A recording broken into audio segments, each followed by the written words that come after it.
Bueno, de vuelta con este Congreso de la Tarde, luego de ese interesante conversatorio con el doctor Gilberto Cerulle, Julián Cerulle, perdón, que estuvo con nosotros hasta que estábamos hablando este aquí de los hermanos. De los Cerulle, sí, hablamos de todos.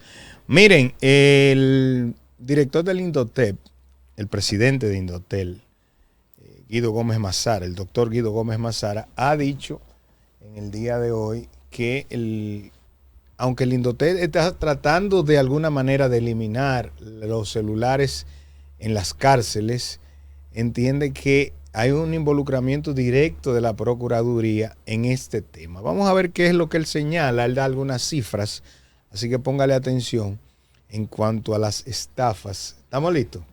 Póngamela por ahí, señor director. El caso específico nuestro, cuando llegamos a la institución y por el principio de la continuidad del Estado, teníamos sobre la mesa un tema de estadísticas. Yo quiero decirlo que la acción nuestra es una respuesta a la tragedia siguiente. 36% de los robos en el país tienen como destino un celular. Pero el 90% de las llamadas fraudulentas que terminan en delito se hacen desde los centros penitenciarios con teléfonos robados. 36%. Bien, entonces frente a esa, la cifra oficial. Frente a ese acontecimiento definimos un cuerpo de acciones. Yo quiero ser preciso aquí. Lo que se estableció fue un modelo, es decir, plan piloto, para consignar 4 centros carcelarios. Hay una voluntad, el Indotel tiene la disponibilidad económica, pero evidentemente ese proceso de licitación hemos preferido que sea la Procuraduría General de la República que lo haga. Bueno, por fin que hay alguien que le va a dar la cara a esta situación que se viene hablando desde hace pero muchísimos no se hacía años. absolutamente nada. Los delitos que se cometen desde las cárceles de nuestro país. ¿Se acuerdan que yo hice un comentario respecto a esto?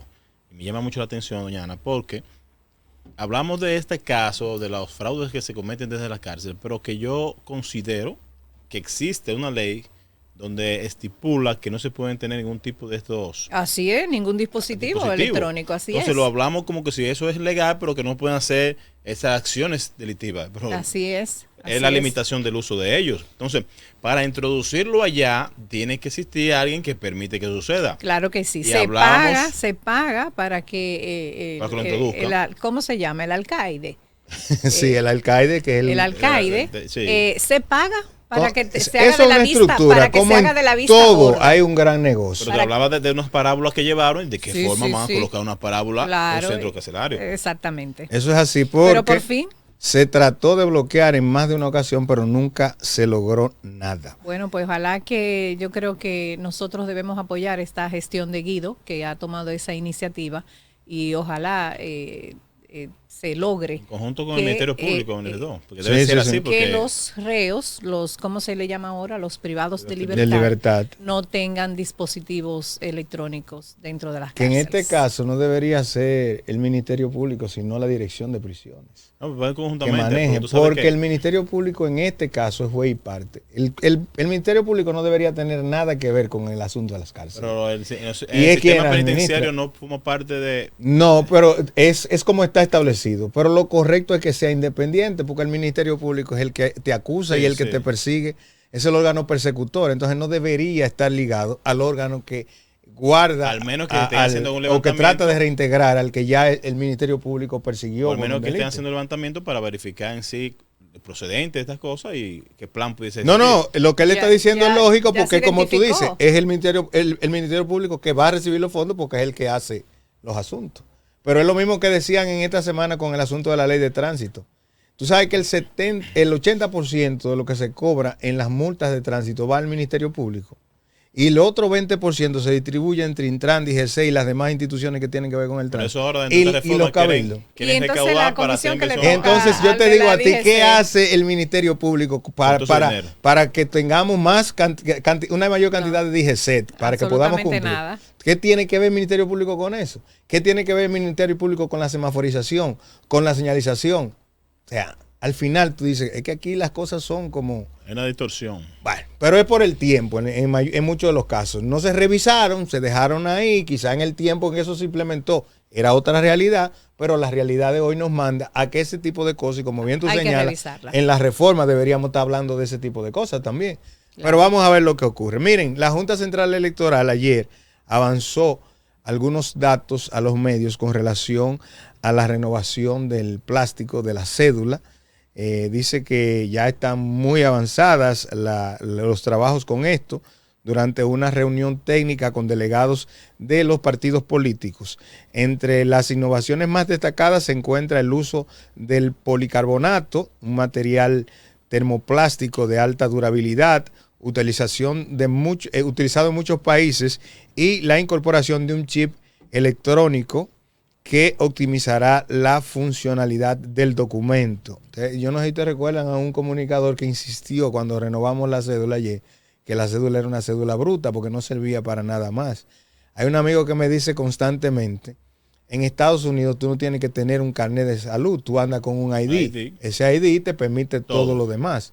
Y eso es lo que uno aspira a que sea en la República Dominicana, una licencia, todo lo burundano. La cartera no tiene que llenarse tanto todo eso plástico. Sino que usted tenga la facilidad. Hecho, la OCTI hasta el tipo de sangre. Es para ese tipo de funciones que esperemos que exista, como tú dices, una identificación única, que podamos por ahí rastrearnos, que cualquiera de las más cosas. Toda la información personal. El seguro, exactamente. Eso es correcto. Pero también, Tomás, escúchame, en ese mismo orden, me llama mucho también la atención el tiempo que se toma o se han tomado para este tipo de renovación o ya la disposición mismo de esta nueva cédula, porque hace años que estamos hablando de eso. Ya la fecha que tenía pautada era para el 2024, de todos ya la renovación misma. Lo que se ha dicho es que hay algunas correcciones que tienen que haber. Se habla de 2.5 millones de fallas en los registros de los documentos que habría que corregirla para evitar que en el documento... perfecto. Está en proceso yo de te puedo decir, en cuanto a la información están hablando de eso, exacto. Y hay que sacar todos los haitianos que están ahí registrados como dominicanos. Así es. Creo que van a tener que sentar migración, sentar un agente. A propósito, el nuevo director de migración estuvo en Santiago hoy verificando el centro donde se están colocando para luego hacer la deportación de los mismos. Último minuto. El caso Intran, dictan 18 meses de prisión preventiva a Jochi Gómez, Hugo Veras y Pedro Vinicio Pedovani Báez, implicados en la operación Camaleón. Irán al Centro de Corrección y Rehabilitación Najayo Hombres. Ya lo veíamos venir. Eso es 18 meses. Sí, eso es raro, porque en los otros casos que se ha visto de corrupción los dividen, los separan. Pero aquí habla solamente del centro de Najayo Hombre. Y raro también es que, no sé, no con esto de celebrarlo, pero sí en el caso mismo que veo que es los primeros que detienen en un tipo de caso como esto en este gobierno, porque los demás han sido de una manera u otra. No, acuérdate que el caso 13 lo llevaron a la justicia. ¿Y qué pasó?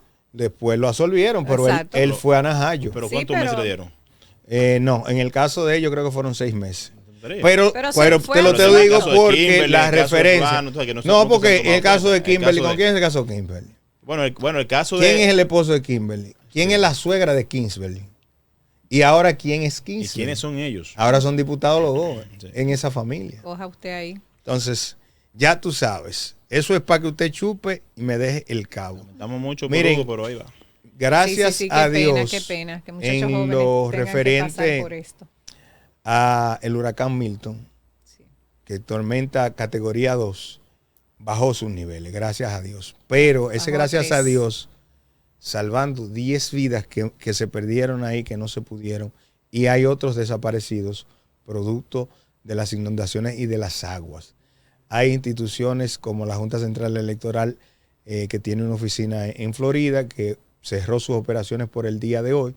Pero repito, gracias a Dios, porque era un categoría 5 lo que se esperaba, y es mucha la diferencia. Desde que tocó tierra empezó a disminuir. Un desastre, una cosa pero increíble. Los vientos, aún así categoría 3, fueron importantes porque se llevaron techos completos de muchísimas hubo un estadio que era un centro de instituciones. Exactamente, que los techos salieron volando. Creo que se hablaba de 120 millas por hora, o sea que tuvo muchos daños. Y como dice Tomás, gracias a Dios, porque lo que se esperaba era algo peor. No, claro.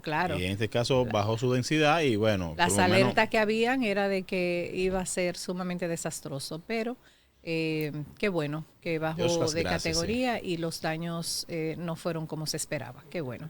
Edmundo González, el presidente electo, si se quiere, por un lado, aunque todavía nada oficial, o candidato de la oposición en Venezuela, que está ahora en España, estuvo por Portugal y se reunió con Luis Felipe Montenegro, quien es el primer ministro de la República Portuguesa, y también con el ministro de Negocios Extranjeros. Tenemos algunas fotos ahí.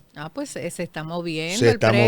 Se está moviendo. Sí. Ay, yo le he dicho, tiene un semblante totalmente diferente. Sí, Pablo Rangel, en las largas conversaciones, el gobierno portugués y Portugal reafirmaron su compromiso con la pluralidad, los derechos humanos y el respeto a la voluntad del pueblo venezolano. Para la oposición venezolana, como ustedes bien señalan, esto es algún tipo de alivio, claro, porque siguen recibiendo respaldo de la comunidad internacional, aunque no lo reciban como presidente electo, pero de alguna manera esto manda un mensaje que hay que darle su correcta lectura. Miren, finalizando el programa del día de hoy, yo me voy a permitir colocar el siguiente video y con eso nos vamos a despedir. Se trata, mi querida Ana María, usted que debió conocer su música, de Rudy Márquez, compositor venezolano. Tuvo una canción que todavía resuena en nuestra radio, no la recuerdo ahora, pero él optó por la eutanasia luego de padecer un cáncer de páncreas, y antes de entrar en ese proceso, pues decidió dejarle un mensaje a la humanidad y a sus amigos. Y me gustaría en esta parte que nos despidamos con ese mensaje. A veces nos apegamos mucho a la vida, pero hasta saber irse engrandece. En este caso, yo no quisiera ver a nadie pasar por el proceso. He visto 3 casos en este año de gente que opta por la eutanasia y se despide de alguna forma. Vi uno de un joven reciente de unos 37 años que dejaba a su hija, y su hija en un testimonio decía, para verlo postrado y sufriendo, porque ya no aguantaba el dolor de lo que estaba padeciendo, prefiero que se vaya. Y él se despedía sonriente y llamó incluso a una emisora de radio. Dijo, si allá hay emisora ya lo voy a escuchar. Y ellos compartían con él. Pero realmente esto es sumamente doloroso. Quisimos dejar eso para el final, para que ustedes de alguna manera en este Día de la Salud Mental comencemos a pensar en la vida, en lo importante que es la vida, en lo importante que es recibir y dar cariño, que es a lo que hace referencia el mensaje de este cantautor venezolano. Y mañana nos encontramos aquí. Claro, nos mantenemos en sesión permanente. Aprobado.